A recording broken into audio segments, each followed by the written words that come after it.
The following program is sponsored by the Today's Home Remodeler television network.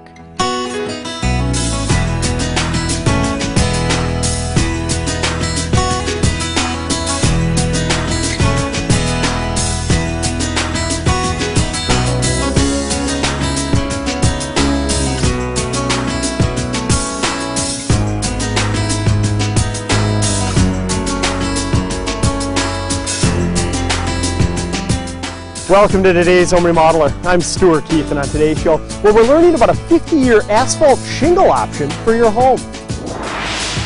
We'll begin by meeting with Andy Lindis from Lindis Construction as he takes us through the exterior remodeling and roof replacement of this rural home. Next, we'll take a closer look at the professional installation of the roofing components. And we'll finish up today's program meeting with Helene Hardy-Pierce, a GAF technical advisor, to help explain the new warranties being offered by roofing manufacturers. So we have a lot to cover today, and we'll get started after these messages.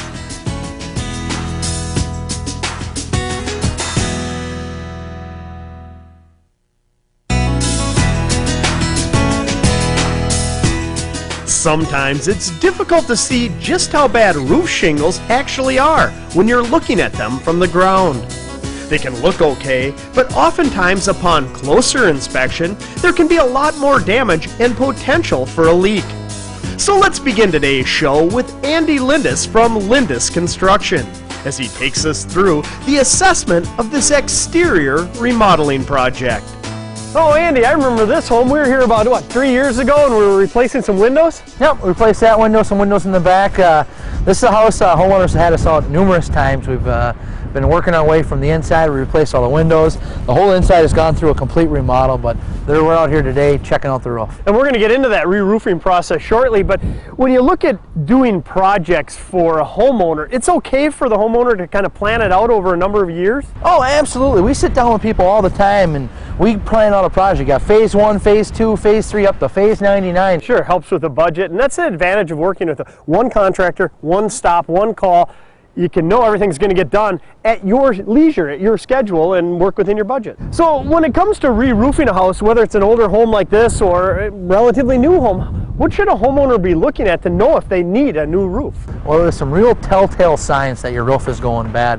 One in this house, the homeowners had a leak during the wintertime on an ice dam here, so they knew the roof was going to be replaced. But if we step around front here, you're really going to notice these shingles are really starting to show their age.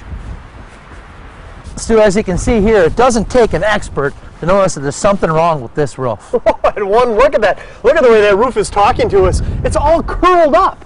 Yeah, you know, the homeowners notice some granules on the ground, especially on the downspouts where the downspouts empty the water. They just notice more and more granules. Well, those granules, that's the true UV protecting on the shingle. Once you get rid of those, sun is able to penetrate that and it starts to curl up the shingle. Shingles became brittle and they started noticing whole chunks of shingles coming down, not just the granules. So from a homeowner standpoint, they should be looking at their roof, seeing if it, is starting to talk to them, starting to curl up. But even looking down at the ground, at the downspouts, there can be some telltale signs if there's a lot of granules coming down that your roof might need inspecting at least, if not full replacement. Yeah, this one was, as you can see, relatively easy to know that it's time for a new roof. One, they had the leak. Two, the shingles look like this. But every homeowner should inspect their roof every year. And it's very, very easy. Look at your downspouts, like I said, see, make sure there's any granules. And what I always tell people, lean a ladder up at a smaller part of your roof. Get up and you can go up there with a pair of binoculars and actually get a closer inspection of shingles. Make sure that nothing's loose, nothing's flapping in the wind, there's not shingles missing, because those are things you want to get taken care of before a nice Midwestern winter that we're going to have again this year. Sure, and you don't necessarily have to let it get this bad before you get it replaced. No, I've been working with these people, as you know, for 3-4 years, so we always knew that the roof was going to have to go, so we've been looking at it and putting it off about as far as we can, and finally we're getting it done, and I think it's going to, people here are going to be very happy. That's good. It helps with the budgeting process. You know it's going to need to be done, but hey, you were able to milk another 2-3 years out of it, and so that helps. A question I have for you is, as I look at that, right on the extreme edges, the shingles don't look so bad, but in the center, they are absolutely horrible. Why is that? Well, as you know, on the edges of the roof, it's going to be a lot cooler. And this house has some insulation and ventilation issues. There's only an R28 in the attic right now. We're going to crank that up, blow in fiberglass to up to an R50, and then we're going to make sure that the ventilation is adequate. So our goal in the summertime and in the wintertime is to make sure that attic space is the same temperature on the inside as it is outside, so we don't have to worry about ice dams, and most importantly, longevity of the shingles. Well, Andy, this is such an impressive example. Let's go up there and take a closer look at exactly what those shingles look like. Alrighty. Holy cow, Andy, these have got to be the worst looking shingles I've ever seen. Yeah, these are right up there, that's for sure. This is just incredible. Look at, they're just deteriorating. Why is it so bad here compared to up on the roof? Well, this is a perfect example of no ventilation. That's just an example of poor ventilation.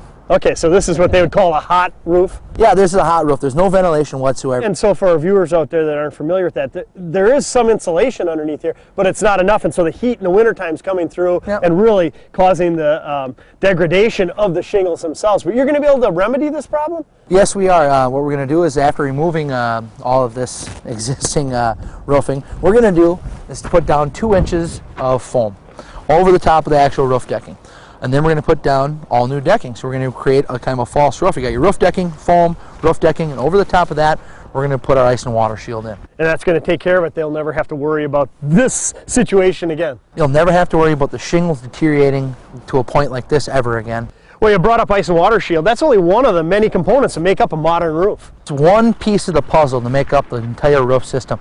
It's the underlayment that we use. We use on this particular roof the fiberglass integrated shingle mate underlayment. It's not like your regular felt. There's different ventings that go into this house. You got the ridge vent, different types of flashing. You got the flashing kit that goes in the skylight, the pipe flashing, the chimney flashing. On the back side where that addition meets the house, you got the step flashing. And you know, the inspector is going to want to see digital photos of the underlayment of the house so he can inspect it and make sure it's done properly.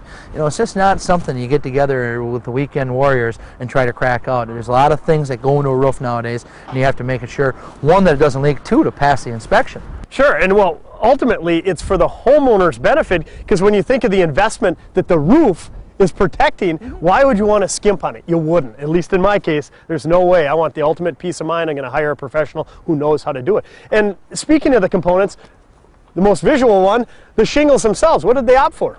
On this particular project, we're putting on the GAF Elk Lifetime Grand Canyon shingle. It's a different weave pattern shingle, and you'll see that, and it's a lot thicker of a shingle. It's about twice as thick as the shingle they have on here right now, so it's going to be quite the difference. Stay tuned. We'll be looking at the installation of the roofing components next, when we continue with today's Home Remodeler.